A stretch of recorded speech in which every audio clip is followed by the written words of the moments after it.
right, let's just jump right into this. Andrew Tate.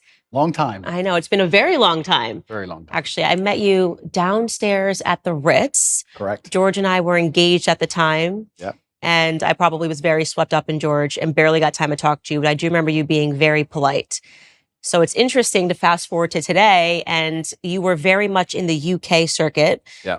Now it seems like your celebrity is kind of really hitting the US market. They're kind of finding you for the first time, digging up a bunch of old clips, and there's a lot of pressure now on conservatives to say something really awful about you. There seems to be a pressure on everybody on all sides to say something awful about me. I kind of feel like I've been placed in a position where there's always someone attacking me new each day. But I guess I was built for it because it doesn't bother me like it should, perhaps. You seem to be doing pretty well given the circumstances. I know the truth in my heart, and I know that what I say is the truth, and I understand very well the internet and how it works. And I also think I'm perspicacious enough to understand there's certainly a degree of weaponized virtue and perhaps a degree of jealousy and perhaps a few other things that are involved in all of these attacks. I don't believe that people who sit and attack somebody for their past, especially something from so long ago, are genuinely virtuous. I don't think it's about virtue. I think it's about, well, I can get some clicks this way, or I can get some views that way, or he did the biggest interview ever, or whatever it is. There's certainly some other motivations. And I don't want to say water off a duck's back. I don't want to come across as arrogant. However, I do believe that since the dawn of human time, every single king with any kind of empire was constantly at war. And I think if you're going to become one of the most famous people on the internet, you're going to be at war. And you'd be a fool to become massively influential and then cry about the fact that you end up in constant battles. It doesn't matter if you're Napoleon or Charlemagne or Genghis Khan. There's always someone prodding the edges of your empire, trying to find weakness, see what little bit of land they can take. And I think it's always been the same. And right now, I guess you could say, to a degree, I certainly have an empire and I'm massively influential. And there's a degree of, I wouldn't say jealousy, but there's certainly some ambitious people who are trying to damage it. I think that's what it is. So I did see a mashup clip that we're not going to show because I thought it was unfair. I will say that. Yeah. Only because there was no context provided to the clips. It was just an extract of something that you said that 10 years ago. Some of them were literally 10 years ago. Yep. Didn't know what year it was from, didn't know who you were talking to, didn't know what context it was. And I've been victimized online by something like that before, where somebody takes something abstract and says, well, this is what must be what she means, until they're provided the full context of the clip. Yeah. And I also take exception to, I think, digging back 10 years. I don't know who could survive that litmus test. I'm 34 years old today. Yeah. 10 years ago. Today, I speak to my audience. I talk about, they call me puritanical. I talk about, not drinking. Yeah. I think the biggest change has been becoming a mother. Yeah. And it would really be unfair if we went and found Candace at 24 years old, liberal, dancing at One Oak, and said, well, look at these clips of Candace Owens. Fortunately, I had no cameras in my face 10 years ago. Yeah. You somehow did. So I think it's a bit unfair. I also think that some of the critique that is coming your way is coming from people who are well-intentioned, like they actually don't perceive, maybe perhaps, okay, this is 10 years ago, what the context is, has he changed since? So I will ask the question, and we are going to get into some of those clips. You said you're an open book. Yeah. How have you transformed? And I've seen changes just, I think, in the last 5 years. Yep. Who are you today? How have you transformed? That's a very good question. It's also very important when you talk about Candace from 10 years ago. The idea that you did something 10 years ago, which you would no longer agree with, is one thing. But the second thing, to come along to the conclusion that you now have no value to add to the world would be massively unfair, right? Everybody changes, and that's fine. I'm not the kind of person who's going to sit and apologize for his past.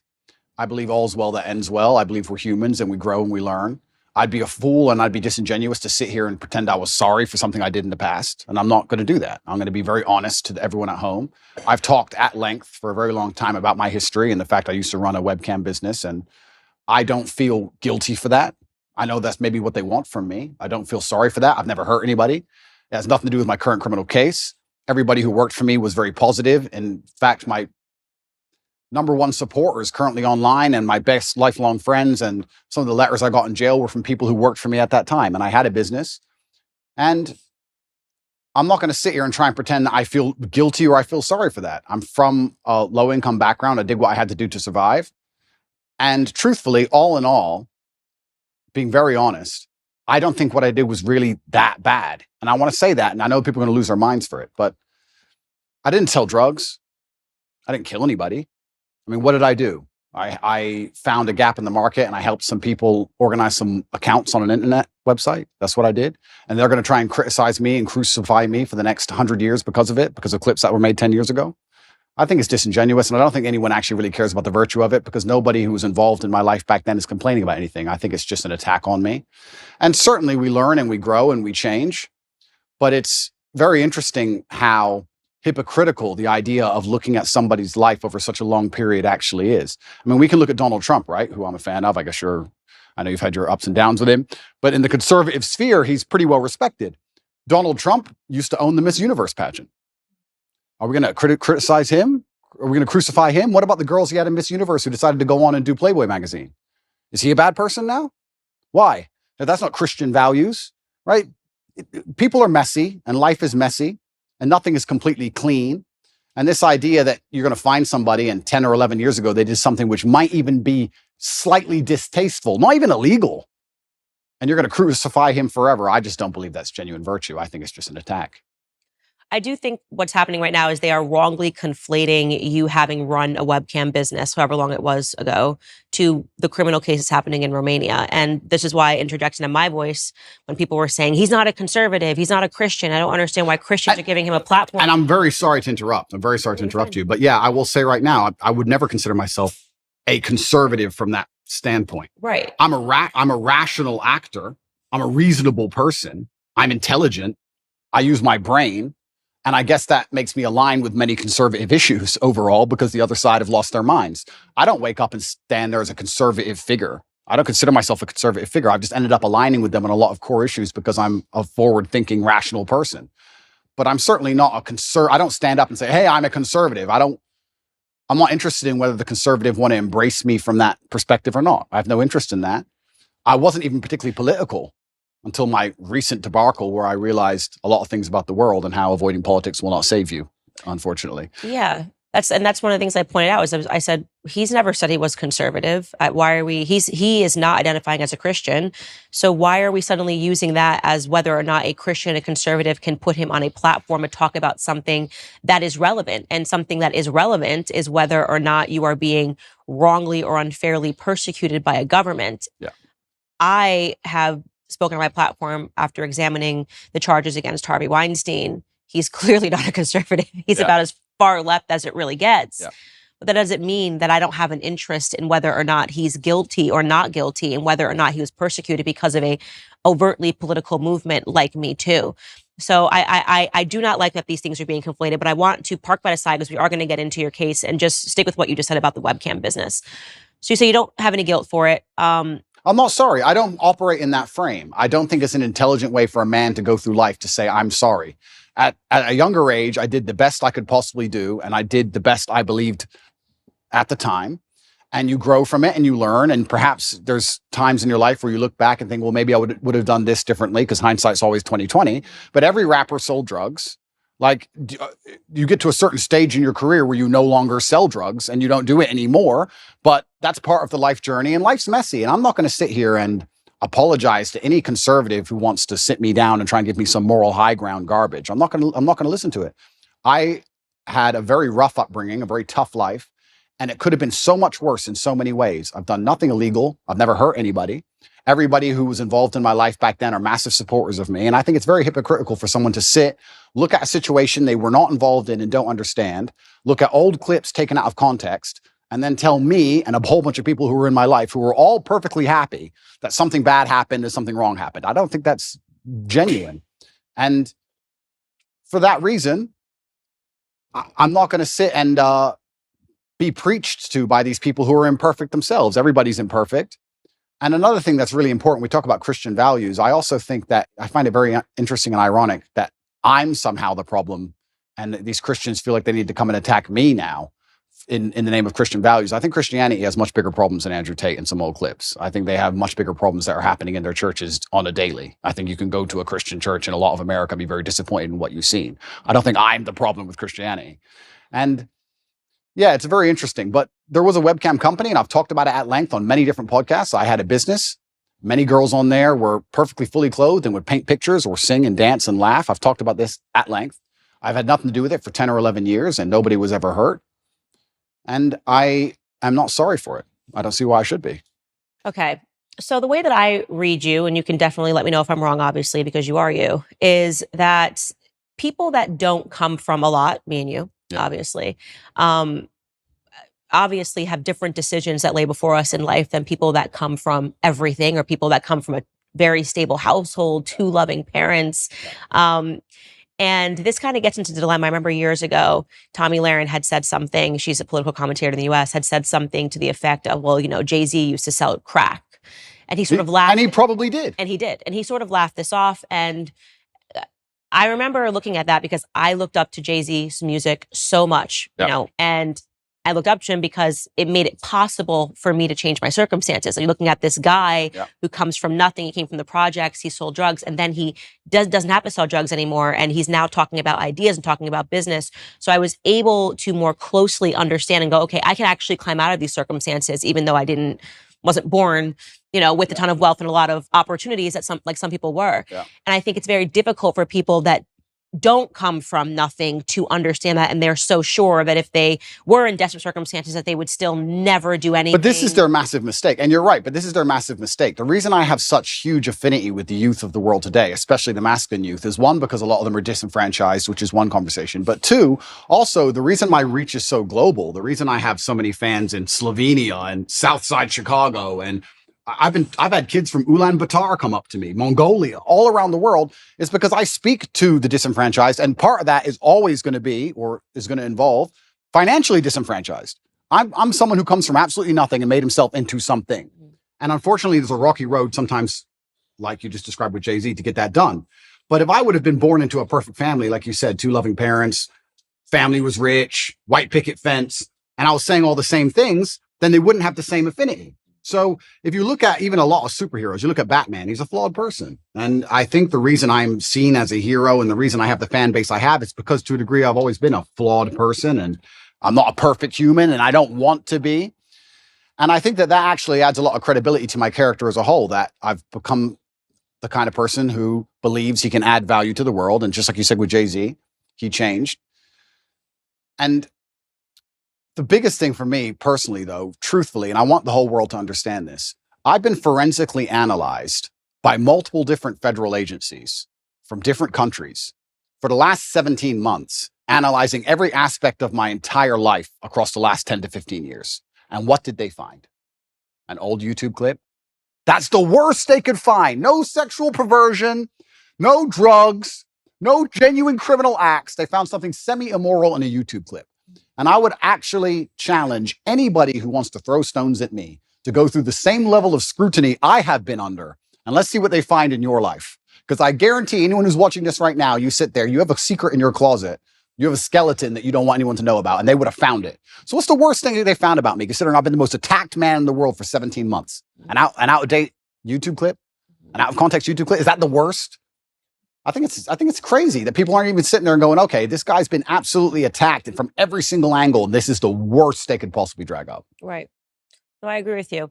So the question I would ask you, though, because obviously you've moved away from that business, the thing I find to be the most interesting about you is that younger boys love you. Yes. They absolutely, like the 12, 13-year-old, 14-year-old. I have not come across a 12, 13-year-old boy who's not just an Andrew Tate stan. Yeah. And I think it's remarkable. It gives you a lot of power. And I think this is perhaps the interest that a lot of people have in you is, what are you going to do with this power, right? You have all of these boys, they believe in you, they stand up for you.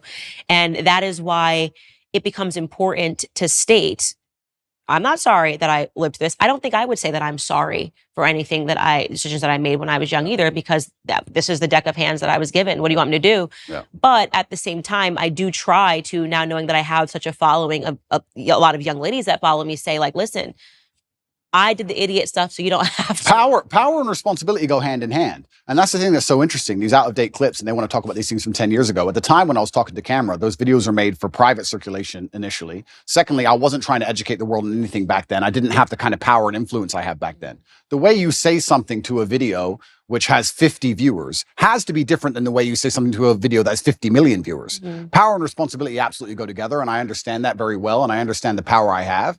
And I do believe I'm now an absolute force for good in the world, and I'm far more careful with how I'll project myself with certain ideas. Absolutely agree, completely.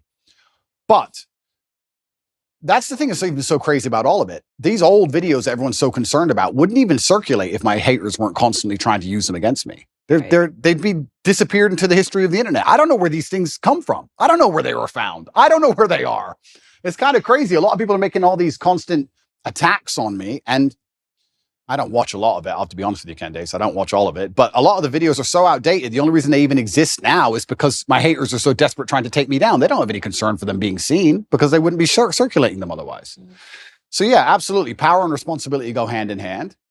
And I do believe that I now have a huge platform, and with young boys, they're exceptionally interested in my case. I do believe to a degree I'm an anti-hero. I do believe to a degree that the harder I'm attacked, the more credibility is given to me in the eyes of my fans. I think that they see, everyone's out to get this guy. Everyone was out to get Batman. This kind of feels that way. And I do try and lead everyone down a good path and say extremely positive things. And I don't think anybody is finding any clips from the last 5 to 6 years which have anything negative in them. Right. I think you've changed. That's why I say over the last 5 years, I think there's been a seismic shift. And speaking to boys, like younger boys, I think one of the things that they're really suffering from, I get tons of responses rather unexpectedly whenever I talk about the topic of pornography on my show. And it's one of those things that, again, if you found Candace 10 years ago and you asked me about pornography, and by the way, this was actually implanted into my head from a health school, like from health education, where they would say pornography is healthy, people should watch pornography, people should engage in pornography, it's okay if you're in a relationship for you to watch pornography. And then I had a huge wake-up call when I spoke to Tim Ballard, he runs Operation Underground, and then I realized how closely pornography is related to human sex trafficking. Real sex trafficking, not TikTok real sex accounts. Trafficking. And yeah, we should talk about that because they are kind of stretching the definition of sex trafficking in your case. I've taken a look at it. And what's remarkable to me is the amount of young men, and I would say from the ages of 18 to 35 that write in and say how much they're struggling with porn, how much they're struggling with pornography addiction, how they feel that no person is talking about the ills of pornography. Yeah. And so I just watched this clip of you this morning, sitting next to Adam, 22. You were ever interested in doing your first ever double penetration scene that me and Lena, I mean, I don't want to speak for you, but I feel like, yo, dude, would he be a suitable candidate? Andrew Tate. Can I tap him in? I don't know. No. He looks built. Can I fill in real quick, Andrew? You're out, Aiden. We canceled you. You're not in this conversation anymore. Fair enough. Go ahead, Andrew. Would you double penetrate her, bro? Would you do that, Andrew? Go ahead. Finish the answer. If all pop together, is that chill? There's absolutely 0% chance of that happening. And it's not because Elena is particularly unattractive. It's because she's married to Adam, and I have no interest in degenerate, pointless sex, and I have no interest in making a spectacle of myself or even just involving myself in anything which I deem to be overall haram and pointless. It's just not something I'd be interested in. There's not a single amount of money on the planet you could pay me to undertake. So you were very polite. I'm not going to be so polite. I thought he was an absolute degenerate. And I mean that the idea of having a woman making the vows that you make in marriage and literally offering her body as he did to you was a form of degeneracy. And you were being very nice and measured. And I think that for that moment, that was the best thing that you possibly could have done because she looked quite vulnerable. Yeah. Lena, I think is her name. Yeah. But how do you reconcile that now, right? You're in a circumstance like this. You're being polite. You did say I'm uncomfortable. You did say that I would never do this. And I think that was really important for you to say. But you're not the same person. I mean, how did you? Yeah. Even reflecting on it. Yeah. It's so disgusting. He offered you his wife. It is pretty disgusting. And it's also pretty misogynistic because he didn't ask her. He No. offered her.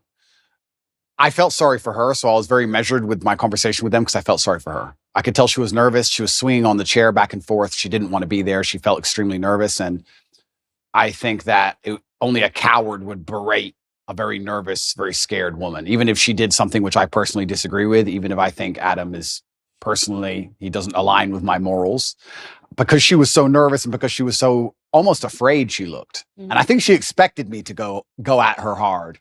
So I just felt sorry doing it. I just didn't, I couldn't find, maybe I'm getting soft in my old age, but I think she knows what I think, and I think she knows what the world thinks. And I think if I go at her too hard, it's just going to break her. And I don't really like the idea of her, turning off the camera and bawling her eyes out. I think that God will teach her the lessons she needs to learn from her experience, both positive and negative. And I think that's God's job to do and not necessarily mine.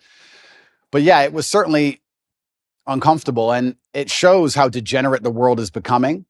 And pornography as a whole is simply just, I think it's an effect. I think it's a tool which is used to ensure that the male populace stays as docile as possible. I don't think that any of the things that are happening to the male population are accidental. I think that keeping us as docile as possible is very interesting for the people who are in charge of the world, because we're the warrior class. At the end of the day, it's going to boil down to the men who are going to stand up and actually do something about anything at some point in time. So I think they like the idea of us being docile. And I mean, how much more docile can you get than a man sitting there looking at a screen, not even want to reproduce for real because he's just staring at a screen? And I think that's just a next stage in the slave mind. And it's everywhere now. Whereas, and this is something that my husband says, he doesn't have any social media because he's like, Instagram is pornography. I open my Instagram and I've got Emily Ratajkowski's butt cheeks. Yeah. And I'm not a man, so I don't have that same biological reaction to seeing it. But I can only imagine how difficult it is for a man when you open an app and you've got Kim Kardashian offering her body to Emily Ratajkowski.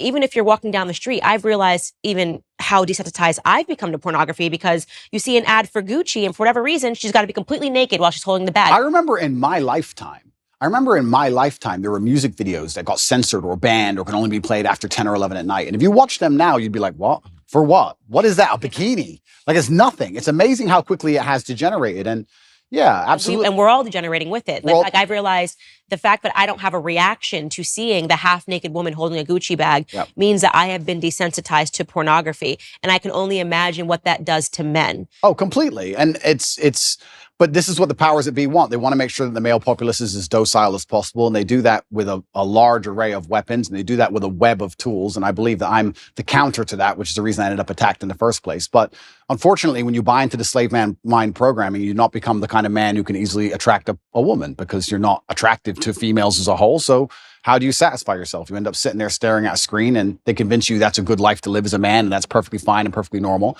And you don't even get to genetically reproduce. I do also, though, and I want to make this clear, I do believe in absolute and utter self-accountability as a man. I think as a man, everything that happens to you is your fault. Me going to jail was my fault. Me being attacked online was my fault. If all these bad things that happened to me, I will take responsibility for, even if I believe they were unfair or unjust. And I think that any man who's going to sit there and say, I'm struggling, he also needs to wake up and understand that if you're going to truly struggle to not click on a website, then you're going to deserve the terrible life you're going to live. And the devil or the matrix or whoever you want to call them are going to fill your life with temptations. They're going to fill your life with easy way outs that they're going to want you to take, because the good road is usually the hardest road. And if you're going to continue to fall for them, then you're going to have to suffer the consequences of that. So it's double-edged. It's certainly difficult that pornography is everywhere and men are struggling with it. But to me, what's even more upsetting is that these men don't have enough fortitude and enough mental strength to wake up and say, I'm better than that. Okay. But this is the thing, right? So I'm about to get started, Candace. Good, get started. This is the thing. But this is the thing, right? So when you attack a man's mental fortitude on one issue, you attack it on all issues. This is why it's done purposefully. To resist a slave mind, you need to be able to resist in the first place. How can you resist a slave mind if you have no physicality, you have no willpower, no ability to mentally resist anything? Well, then what you're going to end up doing, you're going to end up eating the bugs and watching the porn and sitting in front of your computer. And that's what they want from the people. So I think that it's actually all very interconnected. People come at me with the porn problem, and I get the same thing. Guys say to me all the time, hey, what are you going to do? What should I do? I struggle with pornography. And I say, that's because you have nothing else in your life in order. If you were in good physical condition and you had the money you were supposed to have and you had the mentality you were supposed to have, you wouldn't need it. So the reason you're so addicted to porn is because everything else in your life is a failure. And yeah, it's certainly a complicated issue. It's a difficult one. And this is why they fear male agency so much, because when men truly wake up and decide to be the best versions of themselves, they're hard to control, because all these control mechanisms fall by the wayside. They don't want the porn anymore. They don't want the antidepressants anymore. They don't want the garbage anymore. And now you have a whole bunch of men who actually want truth and honor and respect, and they want to live for something. And then what are they going to live for? They're going to want to be brave. They're going to want to do the right thing, regardless of how dangerous it may be for their own personal circumstance. And that sounds like a difficult population to enslave. And that's what's scary. So how do you reconcile, first off, how long ago was your webcam business? Yeah, so I stopped having any involvement with it. I think 8 to 9 years ago, I stopped. It was a long time ago. It was at the early stages of the internet. And I'll explain it one more time for people. I've explained it already at length, but I'll explain it from the beginning. I had a company. I was fighting at the time. And on a side note, I actually want to make this clear. We talk about things people have done in the past for money. I beat people up for money. I hurt people for money. I don't often tell people this, and I think it's the first interview I've mentioned it in. There's a person who can never walk the same again because he fought me. I've had 87 professional fights, and I did my best to kill people. You're going to sit here and talk about what I did for money. I literally hurt people for money. And I'm not a perfect person. I'm not sorry for my kickboxing career or my cage fights. I'm not sorry for any of it. I had bare knuckle fights. I'm not sorry for any of them, right? I was a person who had to pay the bills. I lived the life I lived. I used the tools I had. And I ended up opening a webcam company where girls would sit on a laptop and they would talk to guys on the internet for money. That's what they would do. The girls would sit there fully clothed or a bikini. Some of them would paint pictures. Some of them would sing songs. It's very similar to Twitch is now. Twitch is almost more sexual than the sexual websites were back then. I helped the girls set up accounts. We worked together. I helped them become as popular as possible. And everybody made money and everybody was happy. And nobody is complaining about it. Nobody's upset about it. None of the girls who worked for me are upset about it. The government aren't after me for it. It's perfectly legal. Nothing's wrong with it. There's just a whole bunch of people who now think that they can take the moral high ground against me because I previously ran this company. And I think I can anticipate the question you're going to ask. How do I reconcile with the fact that I used to produce pornography or a degree pornographic content? Now men are writing to you like, how do I? And now men are trying to escape it. Yeah. That's a really good question. There's a few different ways I can answer that question. I think the first way I'll answer it is if you own a liquor store and an alcoholic comes in and you refuse to sell him alcohol, does he stop being an alcoholic? No. He just goes and buys from someone else. So that's the cop-out answer. The cop-out is, well, these people who are addicted are always going to be addicted regardless of whether I did it or not. So that's the cop-out answer. But the second answer I can give, which I think is more detailed and probably more nuanced, is one, I intimately understand the relationship between men and these websites. I've had and seen men give away their life savings to girls they've never met. I've watched and I've seen it. And I actually think a lot of the insights I give, a lot of the things I tell the world about the male mental health crisis, about men being so constantly lonely, about how important it is to build yourself into a high value man, about how money alone is not enough. I explain all these things. A lot of these are lessons from the webcam days. I saw dudes who had a whole bunch of money, no other attributes, and they ended up on these websites spending hundreds of thousands of dollars because they didn't have anything else. So I think I learned a lot of important life lessons, and I do my best to try and pass them on to people. But I guess also, and this is the final answer I want to give about this whole subject, is that I do think I can take the question you're asking and reverse engineer it and use it against the people who are trying to attack me for it. My answer to it would be, how do you sit and want to criticize me for being involved in the production of pornography 10 or 11 years ago if you're involved in the consumption of it? Because you're creating a market for it. So anybody who wants to sit and say that I did things wrong, that's fine. You're allowed to throw stones. But if you're in a glass house, if you have ever signed up to an OnlyFans account, if you have Instagram, if you're following these models on Instagram who you don't know, who are showing their tits and ass all day, if you've watched porn, if you fancy or think some beautiful woman on a movie, if you're going to live in lust yourself and you're funding this entire industry, you're downstream, you're at the bottom of it. How can you then take the moral high ground on the person who's producing it? That doesn't make sense to me. So if you've totally abstained from pornography your entire life and you've never looked at it ever, and you've never been involved with it ever, and you're a perfect person and you want to come along and say what I did was wrong, that's fine. But I don't think most people who are complaining can even say that. I don't think they can. And I will once again state this, and I state this as a matter of almost fact. The level of investigation I've gone under, the level of forensic investigation my life has been submitted to, most people don't understand. Most people have never been through what I've been through. They've not had their entire life forensically analyzed, every word they've ever said, everyone they've ever spoken to, every WhatsApp chat, everything, head to toe by federal agencies for the last 10 years. And the most they come up with is that I ran a webcam company, which I've already admitted to. That's it. Take these people who criticize me and see how many porn websites they've been on. Get their laptops, see the they've Googled, see who they've spoken to. Like, it's all massively hypocritical. I do understand that some people would hear that and go, oh, he's a bad person, etc. I don't think I was a bad person. I never hurt anybody. I think I could have done much worse things. I know many people from my circumstances who did many things worse than what I did. And all in all, I'm not going to sit and pretend I'm sorry for something I'm not sorry for. And I just want to make it clear to the world that, like you said, people come from different backgrounds and people grow and people change, etc. But I also look at the world in a different way. I think that we're all constantly doing our best. I think I'm doing the best I can right now. When I'm 55, I might watch this interview and think I'm an idiot, right? And I think we're all constantly doing our best. And I did the best I could do at the time. And I don't think it makes sense for me to hate past me for doing his best. I just don't think that's a very constructive mindset. Living a healthy lifestyle can be challenging when you're always on the go. You need simple, manageable routines to make sure that you're getting the proper nutrition every single day, which is why I'm a huge fan of Balance of Nature. Balance of Nature fruits and veggies capsules are a great way to make sure that you're getting essential nutritional ingredients every single day. Through Balance of Nature's advanced cold vacuum process, the vitamins, minerals, and phytonutrients of the fruits and vegetables are preserved so you can get the vital nutrition in each capsule. Balance of Nature is a whole food supplement with no additives, fillers, extracts, synthetics, pesticides, or added sugar. The only thing that's in their capsules is pure fruits and vegetables. They sent a bunch of fruit and veggie capsules to the studio for my team and I to try, and the whole team is feeling brighter, healthier, and more energetic. When you're disciplined enough to take care of your health, you'll reap all kinds of benefits. Make Balance of Nature fruits and veggies a part of your daily diet. Your body will thank you.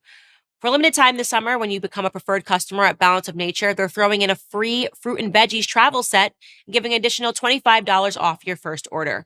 So go to balanceofnature.com and use promo code Candace for a free travel set and $25 off your first order as a preferred customer. That's balanceofnature.com, promo code Candace.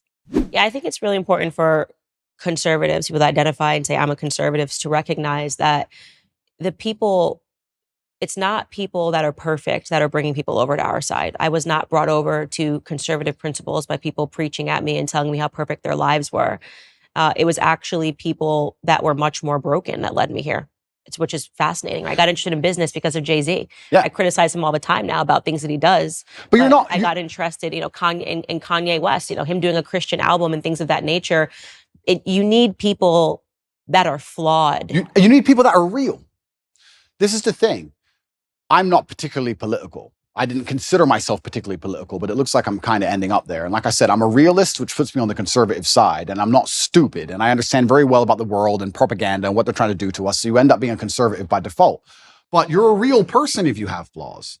If you want to sit and tell a disadvantaged youth growing up in the south side of Chicago how he's supposed to live his life from your perfectly manicured garden and your white picket fence, you're not going to get through to that person. They don't care what you have to say. It actually becomes a bit of a turnoff. Absolutely. It's like those are things about me that I don't think will ever change, which is why I get your following. I get what people like about you. It's why you say the disenfranchised follow you. And I think it's important for people to understand that. Like, there was no way, and I still have no respect for her at all, but it's why I snapped so hard at the Meghan McCains. I'm like, who the hell are you? What have you done in your life that you think I'm going to take advice? What, you've just been someone's daughter, right? What have you worked for? Absolutely. What have you survived? Tell me something that you lived through in your life that was a struggle. You can't. Yeah. Because your life has been perfect.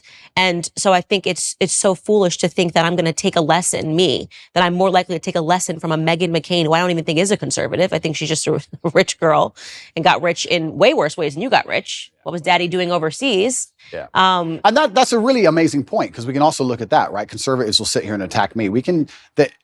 There are people who are making millions from blowing children to pieces. Yeah. Let's get the world in perspective here for a second. But it's cleaners. They didn't get their hands dirty. Of course. Yeah, I totally agree with you. And that's why I am never the first to bark when someone is suddenly assessing someone's entire life. I'm like, look at you are literally built on the backs of dead Iranian children. Absolutely. And I'm standing up here also, and I want to make this very clear. I've not tried to avoid this judicial process. I've not tried to run away from anything. I'm standing here saying, if I've committed a crime, put me in jail. And if I haven't committed a crime, what can you say I've done? You could argue it was slightly immoral, perhaps. But I also, to a degree, maybe I'm a libertarian. I think if 20 people or 30 people get in a room and they all agree to do something and it makes them happy, then they should be allowed to do it. If nobody's hurt, nobody's upset by it, then they should do it. And perhaps that does make you a libertarian. If 30 full-grown men decide to go into a room and be gay and they want to be gay, then they should be allowed to go be gay. You're 30 men, you're not hurting anybody, it's what you want to do. If you want to wear red t-shirts, wear red t-shirts. If me and my brother had 30 people, we all got together and everyone made money and everyone was happy, who's others to come along and criticize and say people are victims, people are upset, this is wrong, this is bad, etc. So, yeah, you're completely right. It's amazing how people throw stones and how imperfect everybody is, truly. And I think the best thing you can do as a man is obviously learn your lessons from your life and try your best to pass them on. I feel like I'm doing that to the best of my ability. But also, another thing that conservatives is going to blow their minds, is going to really upset them. What they don't understand about, especially the strength of my message, is that to especially the young boys of the world, I'm cool. I'm cool. And I know they think that doesn't matter, but if you want to sit behind a desk and go, the Republican Bill 304, you're a dork. So no one gives a shit, right? You're a nerd. I've got the big cars and pretty women and I live the lifestyle. If you want to really capture the youth of today, you need to get some kind of affinity with them. They need to at least want to be you to a degree. You need to at least be their hero to a degree. This is where liberalism wins. I don't think a lot of conservatives understand that liberalism's sexy. You do drugs, you run around, you burn stuff. It's cool. You get a party.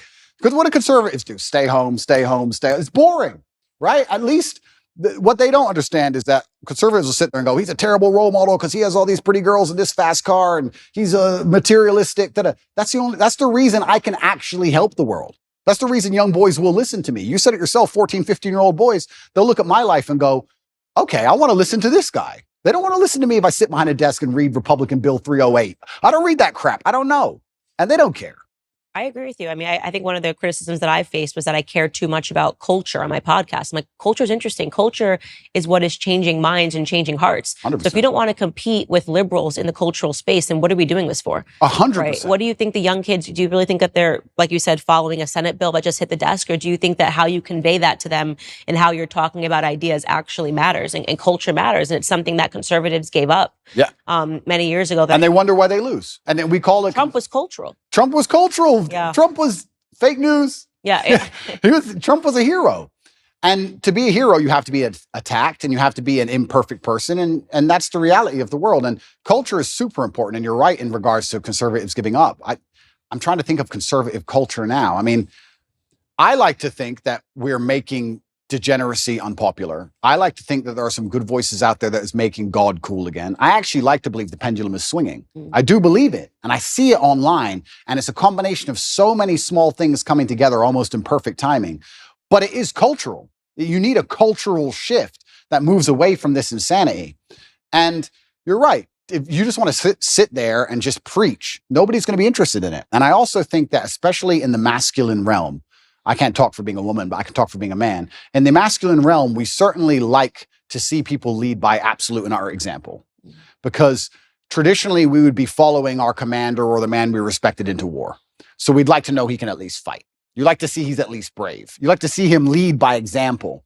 And I think especially if conservatives want to win the culture war, then they need to lead by example. If you're going to be a conservative preacher and you want to tell men about how they should live their lives, you should be as strong as possible. You should look in shape. You should be big. You should show you're motivated, you're disciplined. You should absolutely, of course, we all have vices, but you should be very disciplined with your outlook. You should make it very clear to the outside world that what you've done wrong, what you haven't done wrong, you should take accountability. I think you need to lead by example. I don't think you can preach to men. I don't think you can preach to young boys. I think that's the reason why they don't do so well in school in general. I don't think that's the reason why they're disenfranchised. I think you need to just lead by example and let them follow. And I feel like I'm kind of doing that by just standing up and saying, no, this is who I am and I'm unapologetic for it. And this is what I've done. And this is what I intend on doing. And I'm going to try and save the world. So I want to shift gears here and talk about your dad, because I'm quite fascinated by your dad. He passed recently. Yeah. How many years ago? 9 years. 9 years ago. Yeah. But wow, just wasn't at all what I was expecting. A chess champ, served the country. His name was Emery. Yeah. Really interesting to talk about just, I guess, your upbringing with him as this chess champ. How did he get into chess? Yeah, I do believe I had the best father on the planet. A lot of the things I regurgitate are regurgitated from him. A lot of the things I say, he literally said to me line for line. I believe that he was very morbid in his approach to life, and he wanted me to understand that he will not be here forever. And he wanted me to understand that when he is gone, I had a duty to fulfill. He talked about dying a lot, which I guess is kind of unusual, but he would, even though he was relatively young. He died when he was 58. But he was a chess professional. He was a professional chess player. He was one of the best chess players in the world. And what's most interesting about him is he almost predicted the future absolutely and utterly perfectly. He was talking about the Ukraine-Russia war back in 2013, and he was talking about how the gay people can't have children, so they're going to come for your children. Trust me, that's what they're going to do. The children are next. Like, he'd say all these things back like 10 or 11 years ago, and I'd be like, all right, Dad, you're a bit crazy. Calm down. But I guess when you're a chess player, you see the future. And he raised me with absolute accountability, and he certainly raised me and Tristan to be He understood what the world expects of men, and he raised us to be strong. And even when we were in jail, my mother would call, I'd speak to her on the phone, and she'd say, how are you doing? And I'd say, oh, don't worry. And she would say, yeah, Dad raised you for this. Like, we were always raised to be warriors. So I don't think I could have possibly ever had a better father. I'm going to miss him forever. And I think the best thing I can do is be the best version of myself to give honor and respect to him. And I think that's the best thing. Where did he pick up chess? It's quite unusual. He's American. He was American. Yeah. Black American. Yeah. I don't know too many Black American chess players, full stop. Yeah. Where did he pick up chess? He taught himself. And he taught himself, and he just read a couple books. I think he read 3 chess books and ended up being one of the best players in the world. And it's incredible. It's incredible. But it's actually interesting when you talk about, we were just discussing affinity and how people are imperfect people and how it allows you to actually teach things better. My father, towards the end of his chess career especially, made most of his money teaching chess in inner city schools because he's a big Black guy. Mm-hmm. So the children would be like, okay, I'll listen to this man. You're right. So it's amazing how affinity is real, and coming from a certain socioeconomic background is real. And, you know, we all talk about how ridiculous racism is, but also to a degree, pattern recognition is real. I look like him. I can be like him. These things are real. So yeah, he did fantastically well in terms of teaching, especially disadvantaged children.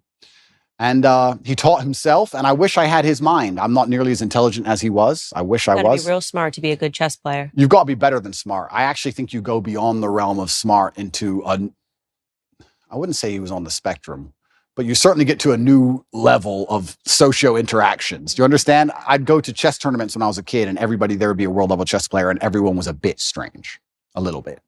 I don't know if it's like that anymore. I see the chess communities now moved online. There's a lot of them playing online, and they seem a lot more normal than the grandmasters I remembered. I remembered old grandmasters, half drunk, ex-KGB, shaking at the board. Yeah, like it was a bit different back then. But yeah, I wish I had his level of intellect. He was certainly the smartest person I've ever known. And even when he died, I got endless emails from people I'd never heard of who just said, I worked with your dad, and I don't think you understand how smart he was. He served America, yeah? He served America. He was in the Air Force, and he was a linguist for the CIA. He joined the Air Force and ended up being a linguist for the intelligence. What other languages did he speak? He spoke Russian, German, Spanish, and English. But officially, he was supposed to speak Russian. He assimilated Russian in 2 weeks. I think he holds the Air Force record. Okay, so he's very smart. Yeah, super ridiculously smart. Yeah. I got an email from somebody when he died, and they said that, I just want to send you an email. You don't know who I am. I was serving with your father in the armed forces. You tell everybody your dad was smart, and they're not going to understand how smart he was. And I want to give you a quick story. I was living with a Russian woman, and I already spoke Russian conversationally when I began the Air Force training to learn Russian. Your father knew nothing, didn't know the alphabet, didn't know nothing. And within 2.5 weeks, he was correcting everybody, including the professor on Russian. Yeah. So like he just read the dictionary. I saw my dad sit there and read a dictionary, just read it. And that was it. Yeah. It's like photographic memory. Like he was on a spectrum. Yeah. Something else going on. Yeah, something else. With a little X-Men. Andrew Tate was his name, and everyone called him E.T. Yeah. He was tough on you. E.T. He was certainly tough on me, and I can't express enough how grateful I am for that. We live in a world now where I'm going to say that my dad hit me when I made a mistake, and everyone's going to lose their minds. And they're going to pretend I was somehow abused and that somehow my childhood was terrible. And I could not if he was come down to earth today, I would shake his hand and say, thank you for absolutely everything you gave me, including discipline, including understanding that in the harsh realities of the real world, there is a line. And if you cross that line, violence appears. That's the unfortunate reality of earth. There's a line. And if you cross it, violence will appear, either from a cop or from a guy on the street, or from someone you don't like, or even a friend will turn on you, whatever. There's a line that shouldn't be crossed. And I learned that from a very young age, and I'm very thankful for that. I'm not sitting there saying the kids should be abused. There's a difference between abuse and discipline, of course. Everyone with a brain understands that. But he was extremely tough on me. And if I could change anything about my childhood, I'd only wish he was tougher. Because life's tough. Life's hard. And I think that the best thing you can possibly do as a man is prepare for the endless difficulty that's going to come your way. There's no way out as a man. You're either going to have a very difficult life to become somebody important, or you're going to suffer the difficulty of being invisible. What do you want to do? You want to be invisible and just hide and work in Starbucks and never have a girlfriend who truly loves you and nobody care if you live or die? Or do you want to go out there and be top G and be the most famous man in the world and have government agencies trying to lock you up for no reason, putting you in a dungeon? You have to make a choice. It's going to be difficult either way. So I think if you have a son and you're not preparing him for absolute difficulty, you're doing him a disservice. I think that's what has to happen as a man. And I've said this many times before, but I'm going to say it again. I don't think many people understand exactly how competitive the masculine world is. Men are constantly in competition with each other. We always have been. We used to go to war and fight and kill each other. I guess in some places we still do. Maybe that's calmed down a little bit. But in the masculine world of today, everybody is constantly competing for everything. The car that you want, other people want. The woman you want, other people want. The house you want, other people want. You're competing to have all of it. And how do you do that? You do that through status and money and influence and power. It's war. I don't think many women realize that when two men even meet each other for the first time, it's like an unspoken, maybe tiny bit at the back of the mind. There's a tiny analysis of, could I fight this man? Yes. That's real. It's super real. You go up and say, hello. He's more than a one-punch issue. It's it. Oh, he's one punch. He's one punch. He's 3 or 4. That's the reality of the masculine world, because we've evolved, if you believe in evolution, but my views are mixed, but we've evolved to be in this position where we're constantly analyzing possible threats, and we're constantly analyzing people who perhaps are on our team or snakes, etc. And I think that not many people understand exactly how brutally competitive the masculine world is. And I think the worst thing you can do for a son is just to raise him in a bubble. My dad, I'll say it here, people lose their minds. My dad used to just randomly push me over. I'd be like 3. You just not hard, but just get up, boy. Okay. And mom would be like, why are you doing that, son? He's like, you get pushed over. That's life. My mom hated that she did that to me. But yeah, I can give him nothing but praise. I'm really so thankful I had the upbringing I had. Do you think he's proud of you? I'm certain he's proud of me. And it's amazing how much strength I can get from that. It's amazing how much strength you can get from knowing that your ancestors are looking down on you and you're doing your absolute best. I also believe that God can be proud of you when you do your absolute best. And I don't think many people genuinely do their best in the world anymore. When I say do your best, people sit and go, oh yeah, okay. No, when's the last time you actually did your best? Like, I don't train to run marathons, but I know if I gave my best, I could run a marathon right now, first try. If I gave my best, life depending on it. When's the last time people have genuinely given their best to anything? There are people going through the world and going through life today that don't give their best or 100% effort to anything ever. Ever. They can't remember the last time they tried. So when I'm sitting in a dungeon, I'm sitting in a Romanian jail cell, I understand that it is a chance that God has given me and my ancestors are watching for me to do my absolute best and to show to them that I am the man I say I am.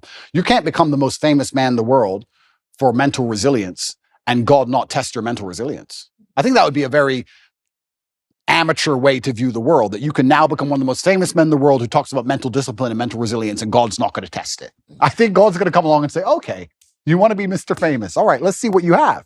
So I believed it was a chance to show God and show my ancestors and show my father that I am the man I say I am.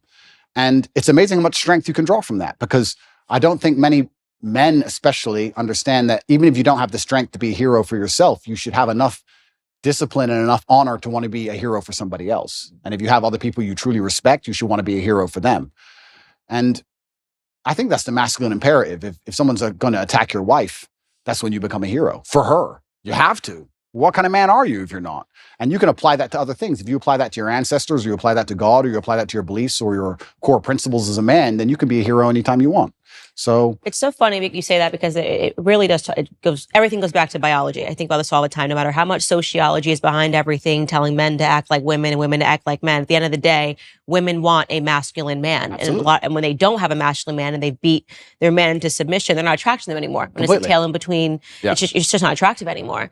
And I used to made me think of this boyfriend that I had when you were talking about, just defending the realm, this sort of responsibility that men have. And I remember sitting there realizing that I had to break up with him, because I thought that if somebody burst through the door with a gun, I was going to have to be the one that would have to defend us, because he was just such a flower. 100%. And it's in society is yet blaring at men to do the opposite. And they're trying to confuse us. This is why I think you have a platform. This is my whole theory that I built in my head about why you have a platform, is because Lena Dunham came before you, right?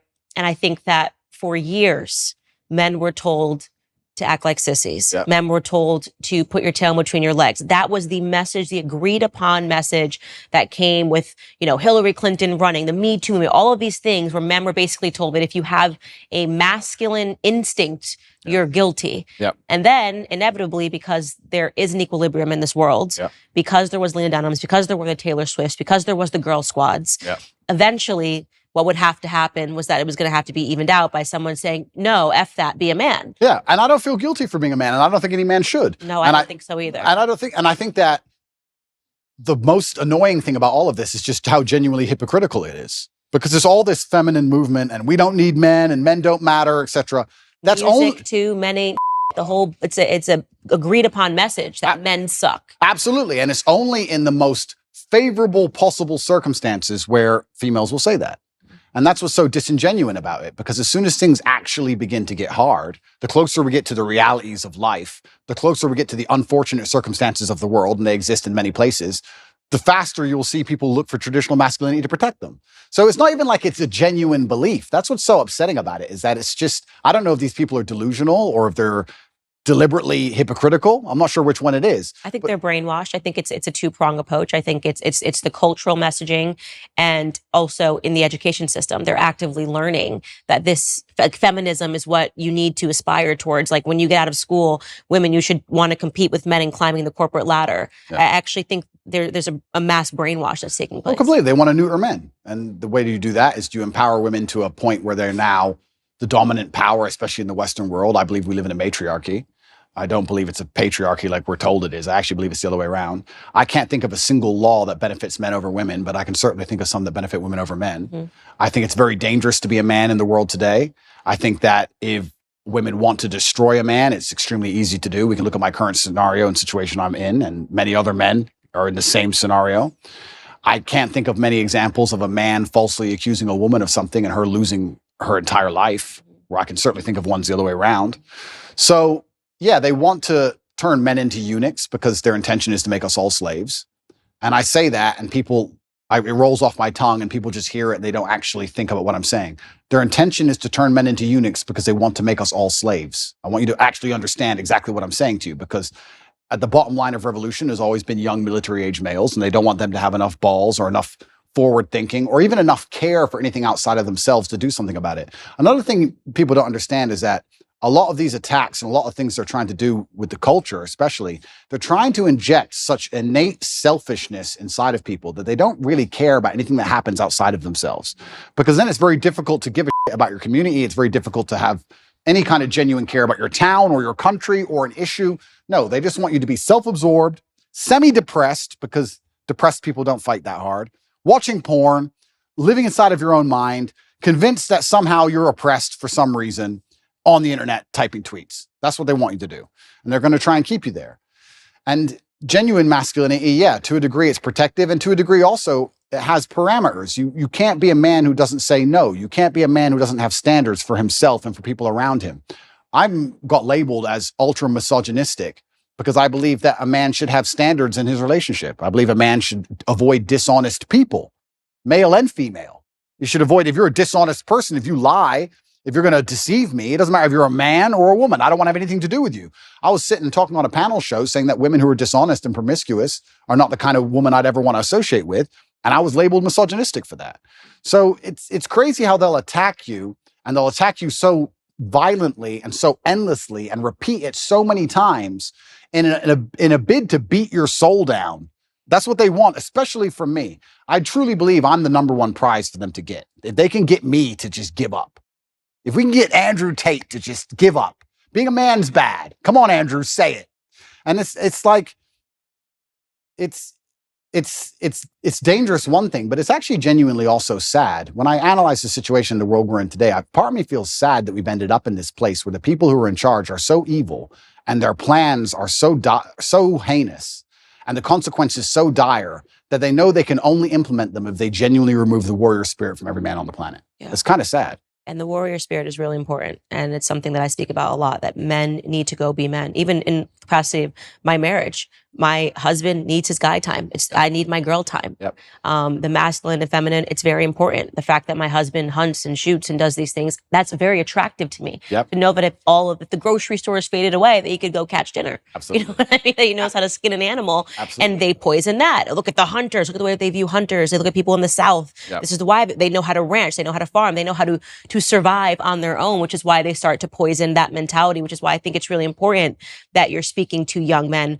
about why it is okay to be a man, giving them permission to be a man in a capacity that I can't give them that permission. In the same way that I try to give women the permission to know that don't allow them to delude you to believing that this is femininity. It is not femininity, Lena, to have your husband offer your body to another man on camera. That's the poisoning. They teach women that this is sexual freedom, that this is sexual liberation. Yeah. I looked at that and I saw a slave relationship. I saw a master offering his slave to another person because he was just so, I just love Andrew Tate. Would you like to see with my wife? I would be okay with that. That is horrific. That is not femininity. That is not masculinity. Correct. I absolutely agree with you on that point. You're totally right there. And I think that's probably one of the most misogynistic things that have happened on the internet in recent times, but perhaps they're on the right side of the political spectrum. I don't know. I don't know which side they're on, but if they're on the correct side, you seem to get away with things. As you all know, faith is an essential part of my life. My family is always looking for ways to deepen our faith and to grow closer to God, and that usually begins with prayer. But it can be hard to stick to a meaningful prayer routine, which is why we love Hallow. Hallow offers a wide range of guided meditations, thoughtful prayer sessions, and daily reflections that are designed to help you connect with God on a deeper level. With Hallow, you can customize your prayer experience by setting reminders, choosing a prayer theme, and even specifying the length of your prayer session. Hallow is helping me and thousands of others to maintain a daily prayer routine that will help you too. So download the app for free at hallow.com/Candace. Not sure where to start? Check out Father Mike Schmitz's Bible in a Year, available on the Hallow app for brief daily readings and reflections. Or you can pray alongside Mark Wahlberg or Jonathan Rumi, who portrays Jesus in the popular series The Chosen. Get an exclusive 3-month free trial at hallow.com/Candace. That's hallow.com/Candace. Hallow, the #1 Christian prayer app in the United States. But it's very interesting what you're saying about your husband and fishing and hunting and stuff. I completely agree with you. And there's another thing about masculinity as a whole that I don't think that a lot of people want to address, but it's something that's certainly large in terms of my following. Because if we break down, if anyone's watching this now and they're trying to understand, why is Andrew Tate so popular? Well, I believe I speak to the base instincts of Base men. instincts. 100%. Base instincts. And one of the base instincts also for men, I don't think a lot of people understand, is to a degree is peacocking and showing off to a degree. And I do that fantastically. But it is. And if you look at men of old, and they used to conquer, and they'd wear a feather from the man they killed, or a piece of gold they stole. There was always that degree of flexing, showing off. And I think it's being unapologetically masculine and saying, yeah, I'm a big, successful man, and I can afford all this stuff, and this is who I am, and I've worked my ass off, and this is what I have, and I'm not sorry about it, and I'm dedicated, and I'm hardworking, and no, I'm not. I don't feel like I should have to cower or hide or apologize to the world for any of these things. And I think that's the reason why a lot of men find affinity in my message. And you're right. Baseline masculinity is being attacked, and women naturally don't find it attractive to find a man who's not that way anyway. But baseline masculinity is being attacked because they want you absolutely not dependent on the government, so that the government can decide whether you eat that day. And I don't want to be a pessimist, but I still think in many ways, almost with technological advances, it's going to be very difficult to resist. I think it's actually scary. I don't know how the world's going to be in 100 years from now, but I don't know if there's going to be much freedom left. I don't know about you, but when I look at the things they're doing with CBDCs and electric cars and the way the currency is going to change, it's going to be very difficult to resist without literally starving to death. Mm-hmm. So I don't know what's going to come. So learn to farm. Learn to farm. Hunt, that's learn right. To shoot. Don't let them convince you that's somehow racist and sexist and backwards and veganism. Like, you better learn to do all of those things, because we need men now more than ever, right? Yeah. And also I do believe, and this is going to get me called misogynistic, but I'm going to say it anyway, I do believe we need masculinity, especially in the households, because I believe that women are more emotionally led and men are more logically led. It's true. And I think that the propaganda machine and the news machine primarily uses emotional arguments as opposed to logical arguments. And women fall for the emotional And women fall for the emotional arguments. So if you have a woman who's in charge of the household and her man can't resist her commands, and they put on the news, be afraid, COVID's going to kill everybody. She gets afraid. Now you have a whole household of people with masks on, 8 vaccines, and down the insanity hole. Whereas a man with logic would sit there and do exactly what I did and say, look, all right, let's calm down for 2 minutes. Let's just wait, because the news lies. So let's just wait till Wednesday before we start taking injections. Let's chill. So I think also masculinity is needed, because what they're going to do when they try and make us all slaves, they're going to use emotional arguments. And they're going to come along with, I was talking about COVID with someone the other day, and we were saying how insane it all was. And I said, imagine how insane something like COVID will be once the police force are robotic. Imagine once it's all AI. No mask, done. Like, at least in certain countries, and I know because I traveled the entire world during COVID, I'll say here publicly on the internet, I broke every single COVID rule. I broke every single lockdown restriction. I broke all of them. Every single one. Never listened to any of them. I broke more. It's a competition. Yeah, so if it's a competition, I broke more. You sure? And from day one, I was like, absolutely not. I didn't even let people that were wearing masks into my house. I was like, my baby will not look up and see somebody wearing a mask in his crib. That's scary. Yeah. Looking like Bane looking over his crib. Like, that's just not happening. Amazing. But yeah, I mean, me and my brother, we moved to Sweden. We resist the COVID thing from the absolute beginning. We tried our best because Sweden was completely wide open. Absolute insanity.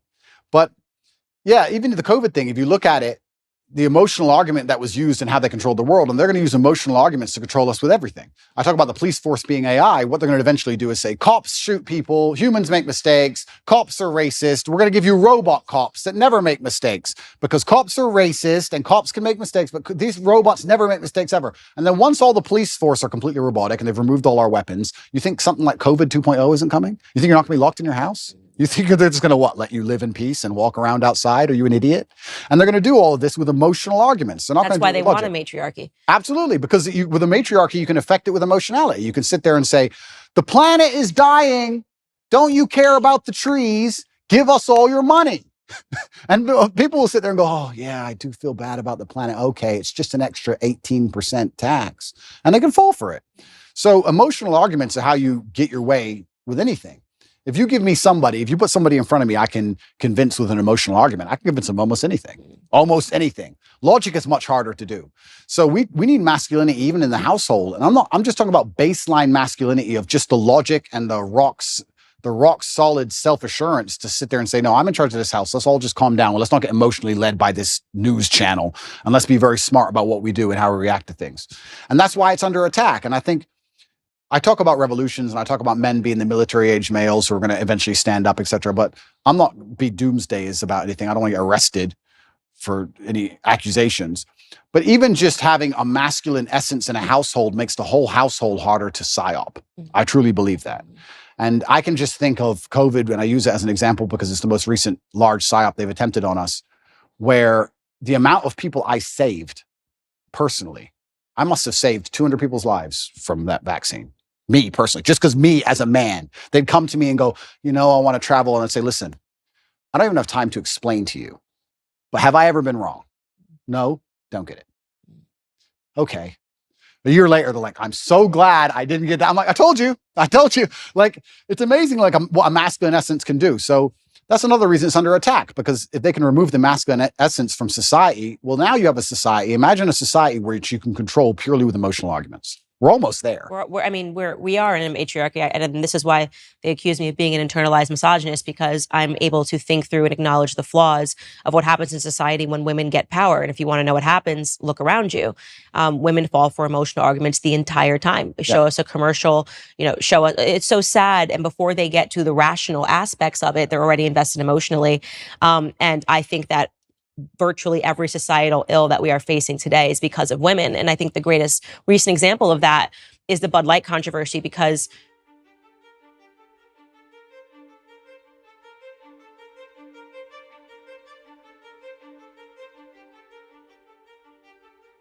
women need to realize how backwards it is that it took men to stand up to say something was wrong when it was so obviously patently wrong. Yeah. Nobody cared for years until men stood up to it. So, yeah. Completely, because it's emotional arguments. And if we also analyze, there's certain things that women can do so much better than men. I said this the other day. I was saying to my brother had his daughter here and my niece was here. And I said, isn't it amazing? I found this amazing. I said, isn't it amazing the patience a mother has with a toddler? I'm like, she's been listening to Peppa Pig for 4 hours. I would lose my mind. I couldn't do it. I simply couldn't do it. So women have this emotionality, which is so fantastic when it's properly used, when it's put into place it's supposed to be. I would never drop my child off to a daycare full of men. Would you drop your 3-year-old child to a daycare run exclusively by males? No. It'd be weird. It's just something about it is weird. I wouldn't trust the men not to lose their temper with the kid. I wouldn't understand why all these men want to be around these children all day. It would be a very weird scenario. So we all understand innately our gender roles, innately on some level. So women have a fantastic superpower when it's properly used. But like everything on earth, if you have a superpower or any kind of power at all and it's put in the wrong direction, it can be destructive. Water if it's going through a dam, can power a city. If it's not going through a dam, it's a flood. So we have all this emotionality put in the wrong direction, and now they're in positions of power or whatever, or they're controlling the culture, or they're controlling how households are run, and they can fall for these emotional traps, these very simple, basic emotional traps. It's for grandma. The most basic, dumb level. And I sit there and say, grandma's 98. 98-year-olds die. And I'm not saying she should die. I'm saying 98-year-olds get sick. Who said it was COVID? Prove it was COVID. She got the flu last year. Like, what? Have you lost your mind? But grandma.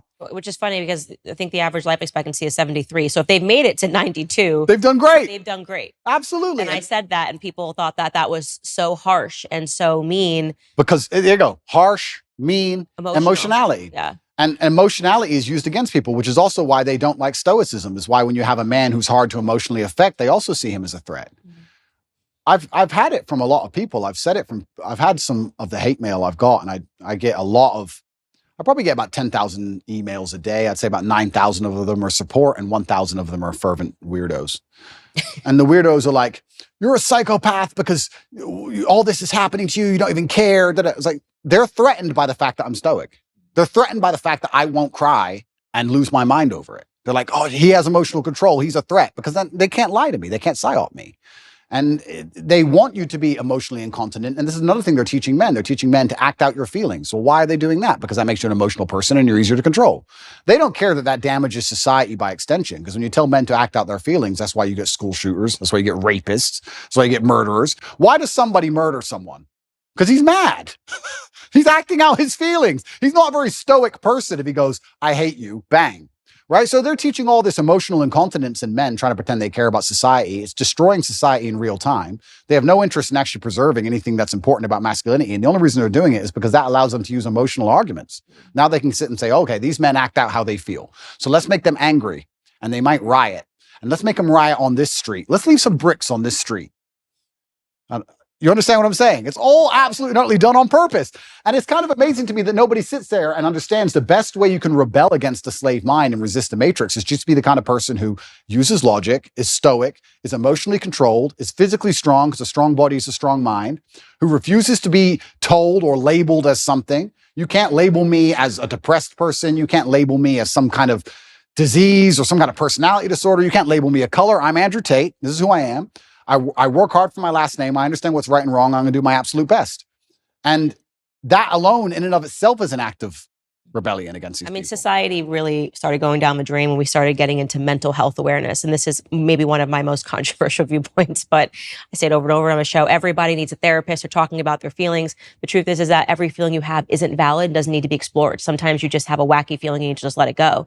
And because my grandfather was such an impact on my life, strongest man that I've ever known, didn't shed a tear at my grandmother's funeral. They were together from the time he was 17 years old until her dying day. I'm certain he collapsed when he got home. Yeah, of course. But this traditional display of masculinity, in my grandfather's perspective, that a man needs to let it die in his chest, before displaying this emotion, had an impact on me. And when I see, like, I guess to give a cultural example, someone like Prince Harry, on TV, with his arms like this, breathing and showing what he learned in therapy, it makes me want to die a little. Completely. It makes me want to die a little when I see men acting like this. Completely. And that's controversial because they're supposed to say, oh my God, he's so brave. It's so stunning. Like, he's showing this side of him. Everything about Prince Harry, to me, is what a man should not be. Right? Absolutely. What you've done to your family, betraying your family, allowing a woman to assert that much control over you that you would, for profit, betray your family. I mean, everybody's got a family.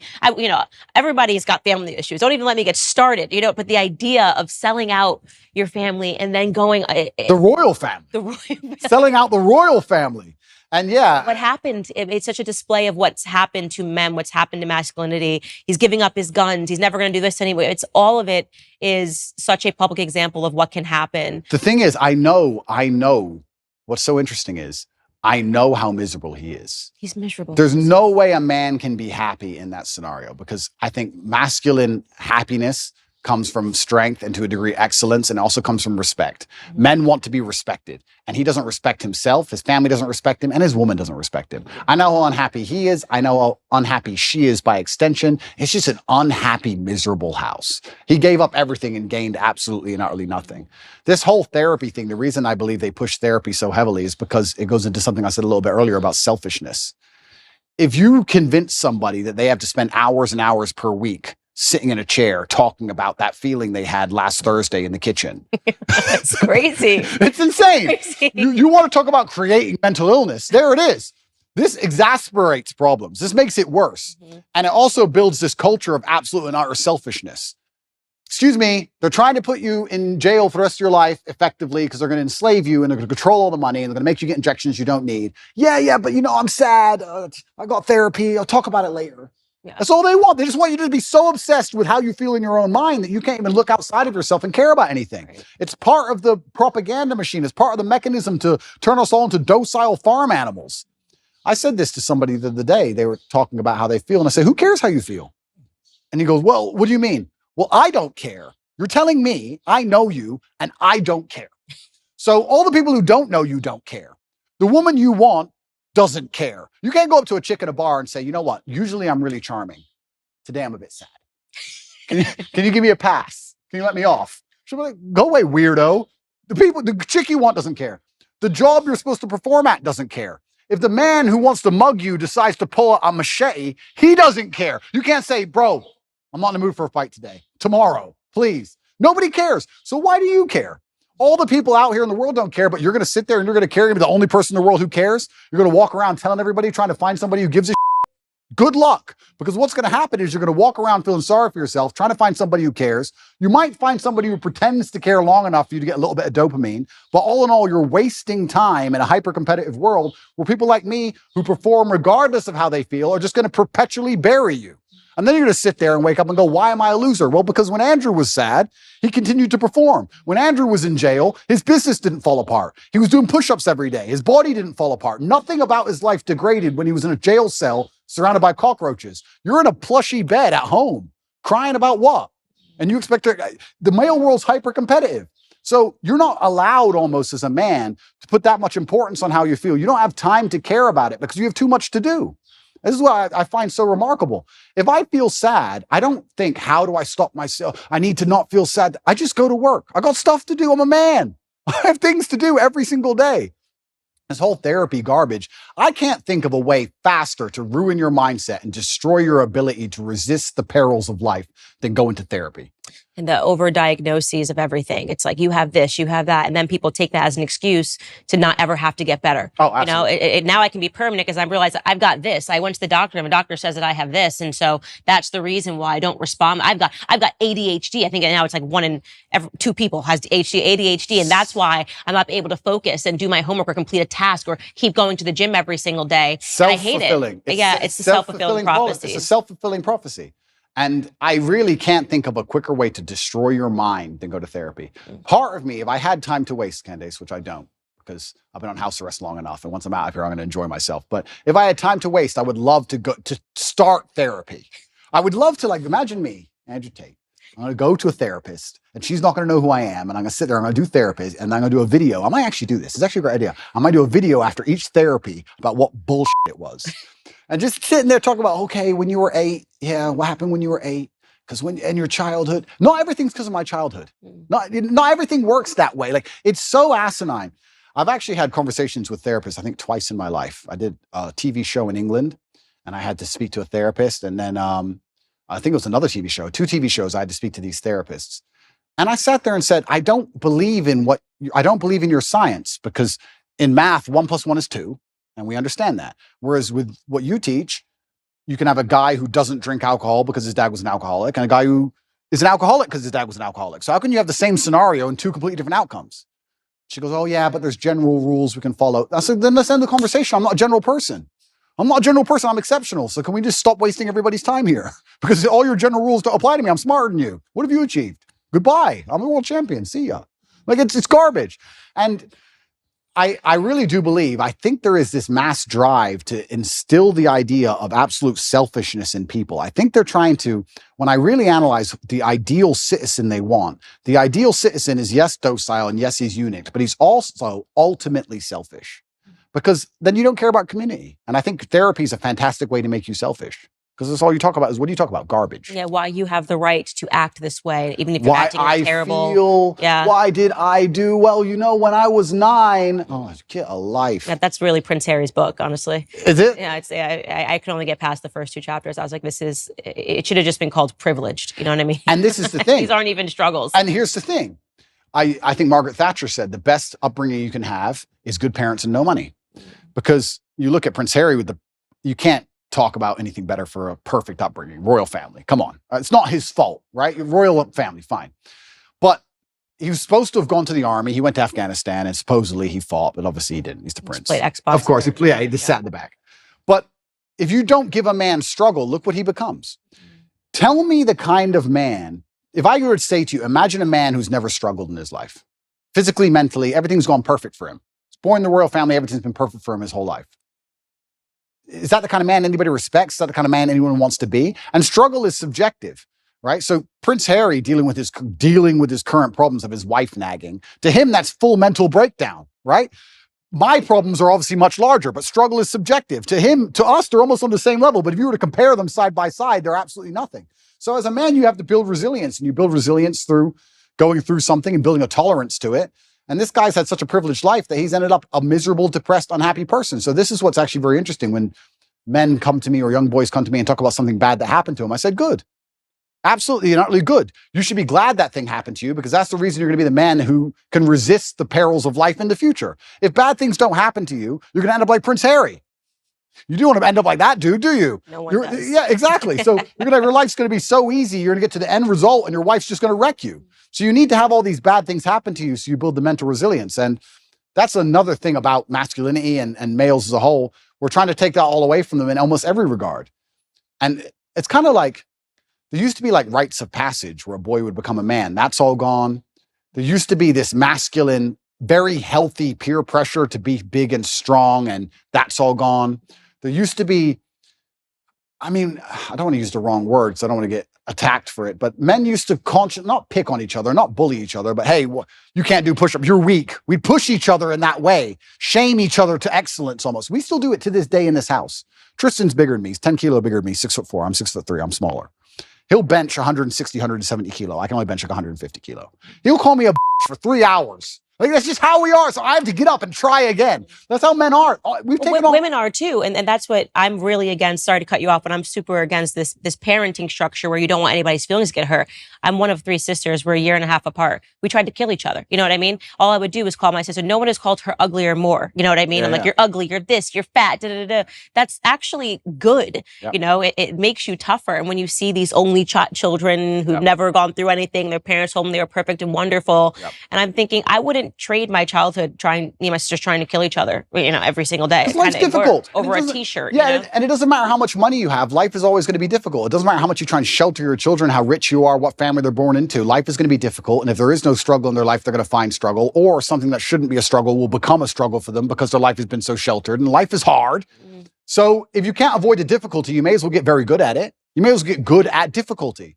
And it's amazing when you look at someone like Prince Harry. He's just a man who has not become very good at difficulty, and he's just completely collapsed in the face of a woman who's complaining at him. And yeah, even worse than all that, the dishonor of selling out. We were talking about how I feel a duty to my bloodline and my last name, and I have to do my father proud.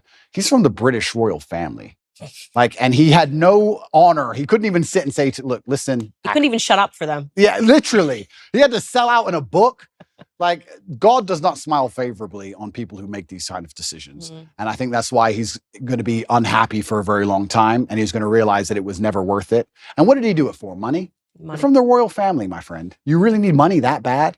It's truly shameful. And I think deceit and treachery are the most heinous and most disliked personal qualities, or something you can actually witness somebody do. I think everybody hates them. And it's because anybody can fall victim to them. Anybody can fall victim to deceit or treachery because you trust that person. Everybody trusts someone, right? So if that person turns on you, you're always in trouble. So I think he thinks that he has the populace on his side, but I don't think he understands that when you out yourself as a snake, everybody intrinsically dislikes you. Even if they enjoyed watching the show. Oh, completely. They've stepped away and went, okay, because I gave the example on my show. You know, you have the Kardashian family, but the one thing about them is they're thicker than thieves. So America does like a reality show, right? Like a reality show, but the reason why they have gained popularity is because actually they always back each other up. Yep. They still remained a family unit. 100%. And when you betray that, when you betray family, I think left and right, you just kind of go, okay, maybe that was a little too much. Yep. It was fun to watch. It was fun to watch, but we don't really trust you. I don't want to be your friend. Yeah, I don't want to be your friend. I don't want to be your friend. Yeah, completely. I mean, you're going to sell your own brother out? What am I to you, right? If you do that to your own brother, what am I to you? Absolutely crazy. And then he wonders why. And I also think what he probably doesn't understand, and if he's watching this, you never know, he might. Hello, Harry. If he's watching this, I don't think he even understands that even his woman views him that way. Mm-hmm. Even Megan views you that way. Even Megan looks at you and goes, I complained at you over William, and you were supposed to tell me to be quiet, and you didn't. So now I think you're a bitch. Now what? And you wonder why she's never happy. So now he's in big trouble. I don't know what he's going to do with his life, but he's in big trouble. But it's interesting where I don't see how. It's actually an interesting conversation to have about how psyops can work as a whole, because when I analyze, especially as a man, and I always talk from the masculine frame, not because I'm a misogynist, but because I'm a man. And I understand the masculine frame because I am a man. If you stray from the archetype of masculinity, if you stray from honor, courage, if you're not dutiful, if you don't believe in putting honor in your last name, if you don't want to be physically and mentally strong, if you don't believe in finding problems to solve, you don't believe in having a difficult life, if you stray from this because you've been psyoped to stray from it, all you end up with is misery. And it's amazing that people will see anybody who's strayed from it end up perma-miserable and still fall for the psyop. I find it incredible that people don't think logically long enough to sit and say, okay, whose life do I actually want?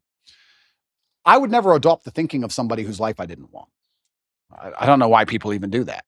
I could sit and have a conversation with Prince Harry for 10 hours straight, and he could be as compendious and convincing and concise, and he could be extremely perfectly articulate with his points. And at the end of it, I'd say, yeah, but I don't want to be you. So I don't want to think like you. So get fucked. Yeah. But I wouldn't want to listen to him.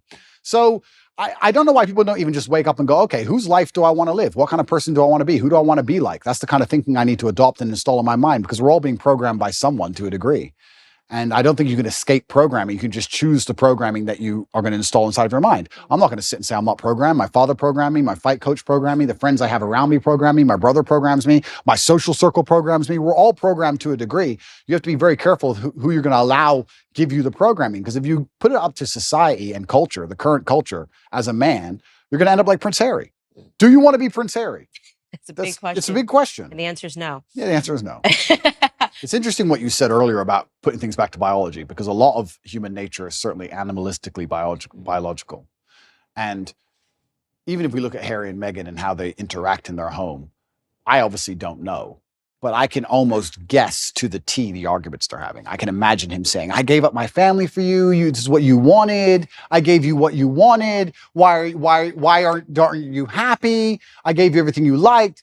And he's trying to use a logical or an emotional, well, he's trying to use an emotional argument, but it ain't going to work because she doesn't respect him. But he's trying to use a logical argument with her, trying to understand why she treats him so badly after he completely and utterly complied. But humans are biological, and she, as a woman, wanted him to be a man. She wanted him to have some degree of parameter and barrier. And if you don't put up any parameter or barrier as a man, what a woman's going to do is she's going to push you and push you and push you and push you. She's going to see how far she can push you. That's the reality of it. We can talk about any relationship, whether it's Harry and Meghan or any other relationship. If you're a full-grown man and you don't set parameters or set barriers, the woman's going to push you and push you and push you until she eventually finds one. And we can look at that in a romantic relationship, but also people. People in general, if you're going to give to a taker, they're going to take and take and take and take until you eventually say no. That's how humans work. So she was waiting for him on a biological level to stand up and be a man and say, listen, you've joined the royal family. You're right. You had to bow to the Queen of England. Correct. Because it's the royal family. Get over it. That's all he had to do. He could have saved himself all this mess. He could have saved himself all the running away and looking like a fool and upcoming divorce and all this garbage if he would have just put his foot down. He never did. And she was trying to inspire in him the warrior. I think a woman sometimes tests a man to say, okay, how much will he put up with? Because they want to see, are you a man or not? What if a man's giving you shit? What will you do? They want to see if you're about it. And she was just testing him, and he failed every time. And that's why he's tried to perma please her. And now he's in a situation where he's asking her why she's unhappy when he's given her everything she wants. And she's unhappy because you gave her everything she wants because you're a punk. Women don't want neutered men. They don't. Absolutely. Even if they personally neuter them themselves, it's not what they want in the end. So I'll ask the question, what do you think men want in women? That's a really good question. And I can answer that one easily. I think that the masculine realm that we operate in is based on respect. I think that men are constantly looking for a way to be respected. I think the world is hyper competitive and we're constantly always looking for status amongst our peers. This is why you will see a man give up his basically entire life to do something which will only gain him respect, even in a very small sphere. There are CEOs who go to work every day and don't even see their family and give up their entire life and work 12-hour days just to feel like the man in that office. Feeling important in that one office, in that one skyscraper, is worth him giving up his life because he feels like he matters. And if he gets more respect in that office than he does at home or anywhere else, that's where he's going to want to be. Men function on that. So if I had to build the ideal woman who could get any man on earth, what she would have to do is understand that I need to give my man as much status and as much respect as possible. I, by extension of him, being next to him, need to make him look respected. And a lot of this is the easy things we know. No one's going to respect